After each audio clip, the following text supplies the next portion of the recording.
नमस्कार, बहुत स्वागत है आपका। आप देख रहे हैं आपकी आवाज, आपके साथ मैं हूं राम मोहन शर्मा। और आपकी आवाज में आज मसला गौरक्षा पर संग्राम की। मंदसौर में गौमांस बेचने की शंका पर 2 महिलाओं की जमकर पिटाई की गई, वो भी पुलिस के सामने। आरोपी महिलाओं से जब्त मांस की जांच के बाद जो रिपोर्ट सामने आई वो ये बताने के लिए काफी है कि भीड़ कैसे सुनी सुनाई बातों पर उग्र हो जाती है।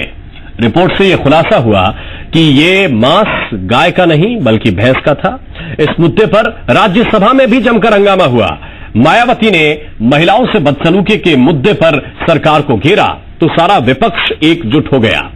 इस सारे हंगामे के बीच एक बार फिर ये सवाल आम और खास सबके सामने है कि गौरक्षा के नाम पर यह संग्राम और सियासत कब तक होगी। तमाशा देखती रही, भीड़ तमाशा देखती रही, सरकार क्या कहना चाहेगी। गौरक्षा पर संग्राम। Alright.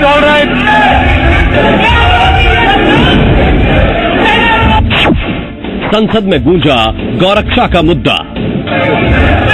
And 13 honorable members are waiting. If you can go back to your seat, I will like the government to react. कानून बड़ा या दादागिरी। राज्यसभा में शोर शराबे की ये तस्वीरें मंदसौर की वजह से हैं। मंदसौर में महिलाओं की पिटाई का मुद्दा आज राज्यसभा में जमकर गूंजा। बीएसपी सुप्रीमो मायावती ने मंदसौर में गौमांस बेचने के आरोप में 2 महिलाओं की पिटाई के मुद्दे को राज्यसभा में जोर शोर से उठाया। उन्होंने सवाल किया कि गौरक्षा के नाम पर महिलाओं के साथ बदसलूकी क्यों की गई, उन्हें क्यों पीटा गया। राज्यसभा में इस मुद्दे के उठते ही पूरा विपक्ष एकजुट हो गया। गौमांस पर सियासत के इस मौके को कोई जाने नहीं देना चाहता था, लिहाजा कांग्रेस नेता गुलाम नबी आजाद ने गौरक्षा कानून का समर्थन तो किया, लेकिन साथ में ये भी कहा कि गौरक्षा के नाम पर महिलाओं की पिटाई को किसी भी कीमत पर जायज नहीं ठहराया जा सकता। बीजेपी के लोग दूसरी तरफ नारा लगाते हैं, बेटी को बीजेपी मैदान में, महिलाओं के मैदान में, क्या हो रहा है, हरियाणा के अंदर क्या हो रहा है, गौ मास के नाम पर, जो महिलाओं को मेरे ख्याल वो ठीक नहीं है। सरकार को जवाब देना चाहिए। क्या वो ठीक हो रहा है गौ रक्षा के नाम पर, गौ मास के नाम पर जो महिलाओं को कल मध्य प्रदेश में पीटा गया है, क्या वो ठीक हो रहा है। हमको कोई आपत्ति नहीं है, हम सरकार का जवाब सुनेंगे। और अगर यहाँ कोई नारा लगा, यहाँ अगर कोई स्लोगन लगा कि गौ रक्षा बंद करो, मैं उसके हक में नहीं हूं। गौ रक्षा होनी चाहिए, लेकिन गौ रक्षा होनी चाहिए, लेकिन गौ रक्षा के नाम पर बहाना करके दलित और मुसलमानों को टारगेट करने के खिलाफ है। ये हमारा कानून है, हम गौ रक्षा के खिलाफ नहीं है। Let it be very clear.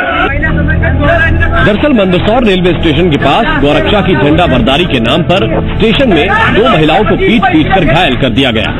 आरोपी महिलाओं पर आरोप है कि वो जावरा से 30 किलो गौमांस लेकर मंदसौर स्टेशन पर उतरी थी।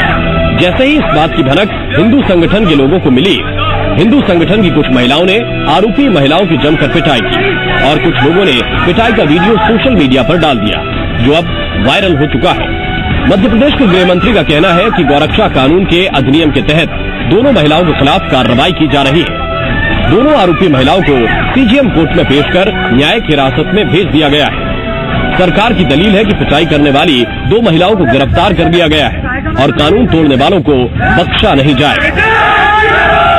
2 महिलाओं की गिरफ्तारी हुई है और जो जब्ती हुई है मांस की, उसमें जो वेटनरी से रिपोर्ट आई है उसमें प्रथम दृष्टया वो बफेलो का मीट पाया गया है और उसके आधार पर जो भी पूर्व में कार्रवाई की गई है उसकी पूरी जानकारी हमने बुलाई है, परंतु वह बफेलो का ब्रीफ नहीं। निश्चित रूप से कानून हाथ में नहीं लेना चाहिए और महिलाओं की तरफ से अगर रिपोर्ट आएगी तो जिन लोगों ने कानून को हाथ में लेने का काम किया है उनके विरुद्ध भी जांच करके हम कार्रवाई को निर्देशित करेंगे।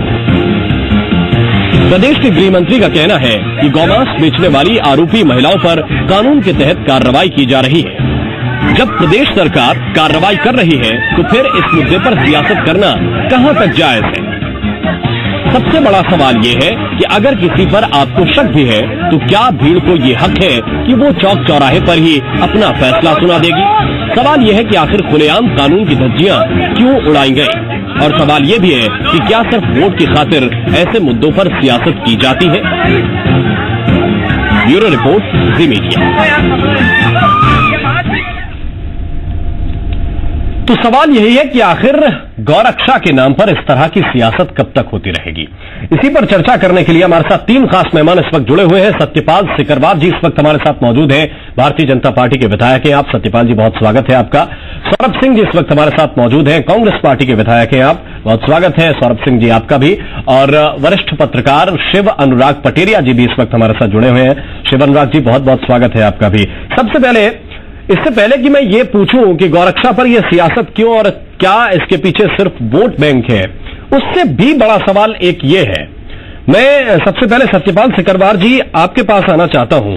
ये ऐसा माहौल क्यों है कि किसी के पास वो गाय का मांस है, वो गौवंश का मांस है, वो भैंस का मांस है, वो बकरे का मांस है। लोगों के दिमाग में कोई फॉरेंसिक लेबोरेटरी फिट है क्या कि वो वहीं तय कर लेंगे कि किस चीज का मांस है और किसको मारना है, किसको नहीं मारना है? ये माहौल कहां से आ रहा है, ये पहले मैं समझना चाहता हूं।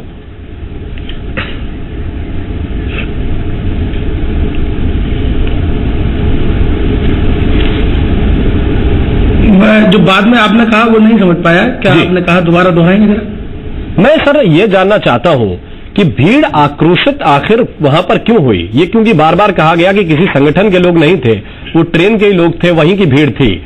वो लोग आक्रोशित किस बात पर आखिर ऐसे हो गए? क्यों लोगों ने तय कर लिया कि ये जो मांस इसके पास है, दो महिलाओं के पास, वो गाय का ही है और इसे मारना ही चाहिए?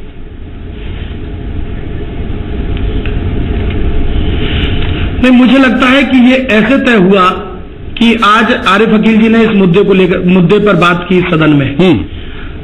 यशपाल सिसोदिया जी हमारे वरिष्ठ नेता हैं और उन्होंने सदन को यह बताया कि ये महिलाएं पहले भी 3 बार गौवंश की तस्करी में बंद हुई हैं और इन पर जो शक था लोगों को वो ये था कि ये गौवंश की तस्करी करती हैं, आए दिन गौवंश की तस्करी करती हैं। और मुझे लगता है कि अगर वो 3 बार इस केस में बंद हुई है, उन पर आपराधिक प्रकरण दर्ज है, तो जनता निश्चित है उनको लेकर आक्रोशित होगी। और महिलाओं ने जो कुछ किया है, आपने बताया कि मार मार के अधमरा कर दिया है, ऐसी कोई ज्यादा तस्वीरें उसमें सामने नहीं आई हैं। सिकरवार साहब, जब आदमी होता है तो 1-2 महिलाओं ने 1-2 झापड़ मारे होंगे। सरकार की तरफ से ये साफ कहा गया कि ये ट्रेन के मुसाफिर थे। तो क्या ये वो ट्रेन के मुसाफिर थे जो रोज इन महिलाओं के साथ जाते हैं? का काम किया है या इन्हें पता था कि 3 बार पहले ये महिलाएं इस मामले में पकड़ी जा चुकी हैं, 3 बार और इनके ऊपर आरोप लगे हैं? या तो ये कहिए कि प्लान्ड तरीके से मारा गया, या फिर ये कहिए कि आक्रोश अचानक आया। नहीं, निश्चित बात है, जब ये कार्रवाई हुई होगी, जिन लोगों ने भी ये काम किया है उनको पहले से सूचना होगी या फिर कहीं ना कहीं उन महिलाओं पर शक उन लोगों को हुआ होगा, इसलिए इतनी बड़ी वारदात हुई। नहीं, महिलाओं को मारपीट का मामला मुझे तो नहीं लगता कि छोटी सी बात को लेकर कोई महिलाओं की मारपीट करने का काम उन लोगों ने किया हो। सौरभ सिंह जी क्या कहेंगे? देखिए, पहले तो मैं ये बोलना चाहता हूँ, ये बहुत सेंसिटिव इशू है, इतना संवेदनशील है कि इस मुद्दे को इलास्टिक की तरह है, आप कितना भी खींच सकते हैं। मैं सौरभ सिंह एक हिंदू हूँ, हमारे यहाँ गौ माता की पूजा की जाती है, रोज हमारी माता जी, हमारे घर के लोग नियम से हमारे यहाँ पूजा होती है। तकलीफ ये है कि मध्य प्रदेश में गौवंश प्रतिबंधित है, ठीक है। अगर कोई इसको कर रहा है, गलत कर रहा है, कानून को उसको उसकी सजा देनी चाहिए। अगर गलत है तो निश्चित रूप से सरकार को, प्रशासन को उसका काम करना चाहिए, पर इसकी आड़ में लगातार आप देखिए विगत कुछ समय से इसको इतना लंबा खींच दिया जाता है कि ये मुद्दा बन गया है। मुद्दा ऐसा बन गया है, आज की तारीख में एक सर्वे रिपोर्ट है, पूरे हिंदुस्तान में जो जातिगत क्राइम बढ़ा है, जातिगत बोले अपन, कम्युनल राइट्स का जो बढ़ा है, पूरा 1% बढ़ा है। और एमपी में 53% बढ़ा है। तो अब इसको हम कहां लेके जाएं? कानून को अपना काम करना चाहिए, जो काम प्रतिबंधित है बेशक सजा दीजिए, तीसरी बार आई है तो उस पर जो लॉ लगता हो, जो कानून लगता हो और लगाइए। पर हमारा जो वातावरण है अभी हर चीज को पॉलिटिकल एंगल से देख रहे हैं। आज की तारीख में अपन पुराने समय जाएं तो सबसे कट्टरता महाराणा प्रताप की माना गई थी, अकबर और महाराणा प्रताप की लड़ाई हुई थी। पर आपको पता है कि अकबर के सेनापति एक मुस्लिम थे, महाराणा प्रताप के सेनापति एक मुस्लिम थे और अकबर के सेनापति मान सिंह थे। तो जो हम लोग की संस्कृति है उसको राजनीतिक रूप देने के लिए ये एक बड़ा हल्का काम हो रहा है और इसमें कहीं ना कहीं हम लोग राजनीतिक लोग इसमें हिस्सेदार बनते जा रहे हैं और समाज में खाई बढ़ती जा रही है। कहना है कि राज्यसभा जैसे लोग उच्च सदन में देश के लोकसभा और राज्यसभा उच्च सदन, वहां पर इस मामले को उठाया जाने की जरूरत थी। विषय वहां ये नहीं था। राज्यसभा बिल्कुल नहीं, बिल्कुल आवश्यकता थी। वहां कानून टूटा है, वहां नियम टूटा है। आप मेरी बात समझिए, अगर किसी के घर में कोई क्राइम होता है, चोरी होती है, तो आपका काम कहां तक है? अगर पुलिस नहीं आई है तो पुलिस को खबर करिए, पकड़िए, पुलिस को सौंप दीजिए। पर अगर आप ही उसके खिलाफ जो धाराएं हैं, हाथ पैर काटने लगेंगे, हाथ पैर तोड़ने लगेंगे, तो ये तो समाज अपने प्रजातंत्र में इस चीज की कानून किसी को छूट नहीं देता। ये जो विषय चालू हो रहा है, कुछ उपद्रवी लोग कानून को अपने हाथ में लेते हैं और वो मामला मुद्दा बन जाता है जी। और लगातार ये जो मुद्दा बन रहा है, भाई कांग्रेस या बीएसपी, आप इससे मत जाइए कि कौन उठा रहा है, कौन सियासत कर रहा है। ये 1% से 53% जो मध्य प्रदेश में हुआ है, और जब भी चुनाव आते हैं ये मामला गरमाने लगता है। नहीं, क्योंकि मेरा बस ये निवेदन है जी मैं शिवंदर जी इस पे आपका कमेंट भी चाहता हूं, क्योंकि मायावती के साथ बीजेपी की जो कंट्रोवर्सी चल रही है वो उत्तर प्रदेश की सियासत से सीधे तौर पर अभी फिलहाल जुड़ी हुई है। बेटी के सम्मान में बीजेपी मैदान में, ये नारा वहां मायावती जी ने भी कोट किया। और उसके पीछे की क्या राजनीति है, उससे क्या मंदसौर को जोड़ने की कोशिश एक तरह से करते हुए ये मसला उठाने का प्रयास किया गया, क्या वाकई इसमें इतनी जान थी, इतना दम था कि राज्यसभा जैसे सदन में ये मसला उठाया जाए? राम, मुझे लगता है कि सबसे बड़ी समस्या है कि हर चीज का हम एक पॉलिटिकल एवोल्यूशन करते हैं, हर चीज का पॉलिटिकल गेन भी हम करना कोशिश करते हैं, यानी हम उसका मूल्यांकन भी करते हैं और उससे लाभ भी लेने की कोशिश करते हैं। और इस जुर्म में सारे के सारे लोग शरीक हैं, कोई भी दल इससे बाकी नहीं है। जैसे भी चुनाव आते हैं, कहीं पे भी हो, मुझे लगता है कि आज अगर मंदसौर में नहीं होता, ये मिजोरम में भी मुद्दा होता तो राज्यसभा में उठ के खड़ा हो जाता।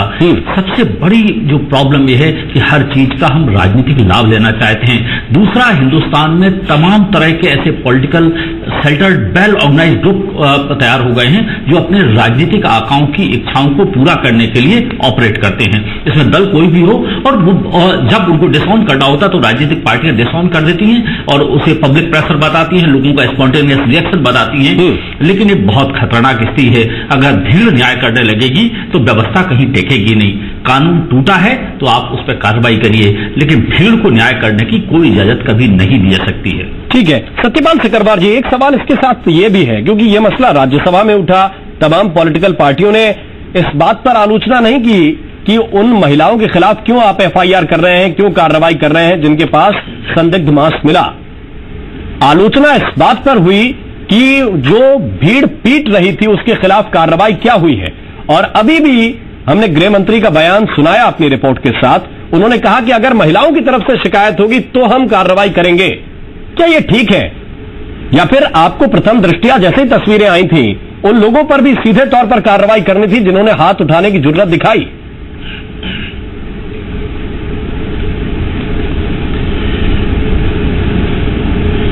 मैंने उन लोगों पे क्या कार्रवाई होगी क्या नहीं होगी ये तो माननीय गृह मंत्री जी ने आपके सामने रखा, लेकिन मैं ऐसा मानता हूं कि जब लोगों की भावना और भावनाओं से और धर्म से मामला जुड़ा होता है तो मुझे लगता है कि किसी को भी रोक पाना संभव नहीं है।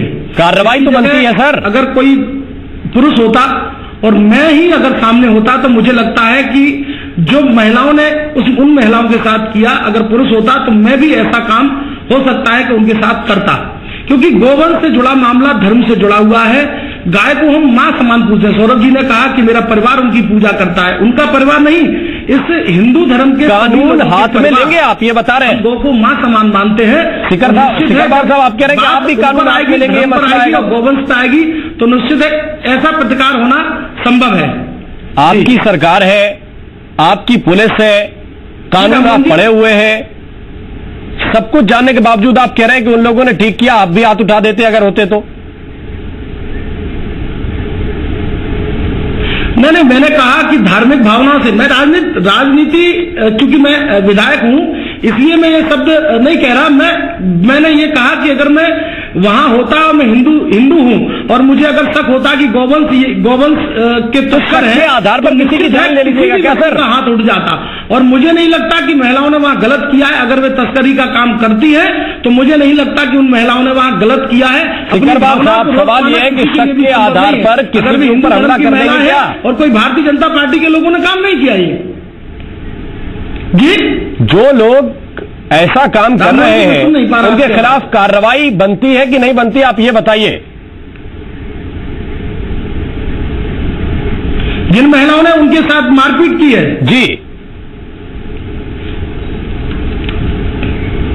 नहीं, मैंने जैसा कि कहा कि अगर वो हिंदू धर्म की महिलाएं हैं और भारतीय जनता पार्टी की किसी धर्म की हो सर, समाज पार्टी की महिलाएं नहीं है, वो किसी धर्म की हो, केवल अपराध करने वाली महिलाएं किसी धर्म की हो, ट्रांसपोर्टिंग में किसी धर्म की महिलाएं, मैं ये पूछ रहा हूं कि जो लोग एक दूसरे पर हाथ उठाएं, लिप्त हुई है, मैं पूछ रहा हूं सर कि जो लोग दूसरे पर हाथ उठाएं क्या उन पर कार्रवाई करेंगे, कार्रवाई बनती है या फिर उनके समर्थन में आप लोग खड़े हैं? नहीं, मैं कौन होता हूं कार्रवाई न करने वाला? गृह मंत्री जी कार्रवाई करेंगे, सरकार कार्रवाई करेगी, लेकिन मैं व्यक्तिगत अपने ओर से यह कहना चाहता हूं कि उन महिलाओं ने कोई गलत काम नहीं किया है। अगर गोवंश का मामला जब पार्टी की तरफ से बैठे हुए सर अपनी प्रतिक्रिया इस प्रकार देंगे और मुझे नहीं लगता कि धर्म से शिखरबार साहब आप हमारे मेहमान इसलिए हैं क्योंकि आप आज भारतीय जनता पार्टी के विधायक हैं और मैं आपसे पार्टी लाइन पर सवाल पूछ रहा हूं। नहीं, ठीक है ना, पार्टी लाइन पे तो मैं पार्टी लाइन से हटकर भी बात कर रहा हूँ। पार्टी लाइन पे ये बात कर रहा हूँ कि महिलाओं के साथ अत्याचार नहीं होना चाहिए, लेकिन महिलाएं कौन सी हैं? वे महिलाएं जो गोवंश की तस्करी करती हैं। मैं तो कहता हूं कि वो 302 की अपराधी है, गोवंश मैं कहता हूं कि वो किसी भी जुर्म की अपराधी है, क्या उन पर हाथ उठाना जायज है?